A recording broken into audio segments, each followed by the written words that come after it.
Pourquoi acheter, lire et diffuser largement ce petit livre sur Marie et la France ? La raison principale, c'est qu'il faut redécouvrir notre passé si on veut construire un avenir solide pour notre pays. Parce qu'on est confronté à des défis énormes sur tous les plans. On a eu 70 ans de paix depuis la guerre et beaucoup dans notre génération pensent que ça va continuer indéfiniment. Mais c'est pas évident du tout. D'autres ont au contraire le sentiment que tous les clignotants passent au rouge et qu'il ne sera pas possible dans l'avenir d'éviter de grandes épreuves, des révoltes, des soulèvements, voire pire. C'est ce que disent en tout cas beaucoup de prophéties qui reprennent les intuitions de Marthe Robin.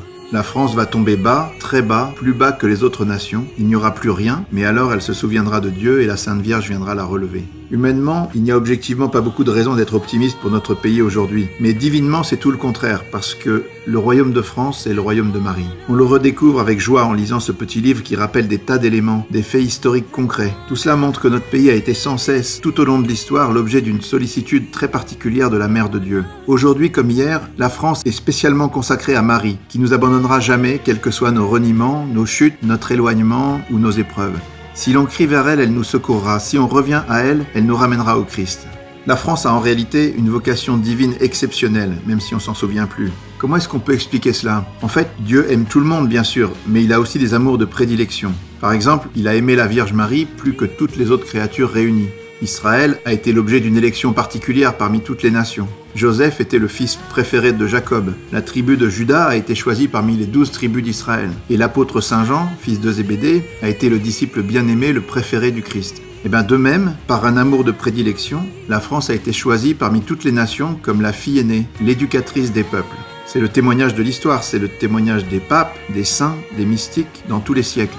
Encore récemment, après la Seconde Guerre mondiale, Marcel Vann a reçu de magnifiques promesses du Christ qui lui disaient que la France est toujours le pays qu'il aime particulièrement, qu'il y rétablira son amour, et que de France, le règne de son cœur s'étendra dans le monde entier, partout, et qu'il n'attend qu'une chose pour cela, c'est qu'on lui offre suffisamment de prières.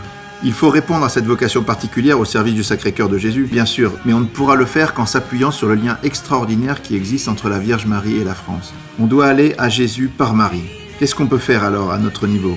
Chacun peut s'engager personnellement pour que la Vierge soit toujours plus la reine de nos cœurs, la reine de nos familles et la reine de notre pays. Les deux grands saints mariales, qui sont un peu comme les deux chérubins qui veillent sur l'arche de la Nouvelle Alliance, Saint Joseph et Saint Jean, ont tous deux pris Marie chez eux, et on est tous invités à faire pareil.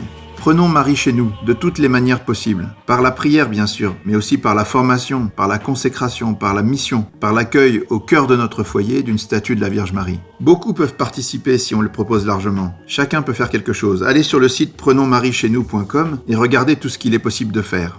Chacun peut aussi diffuser largement ce petit livre pour faire connaître cette histoire magnifique, ce passé trop méconnu, cette réalité si importante, ce lien extraordinaire entre Marie et la France. C'est vraiment un cadeau de Dieu, c'est notre espérance, c'est notre force, c'est notre avenir, c'est le socle sur lequel on peut tout rebâtir pour que notre pays retrouve sa grandeur, ses racines, sa vocation et que l'avenir de nos enfants soit construit sur des bases solides, c'est-à-dire sur le roc du Christ.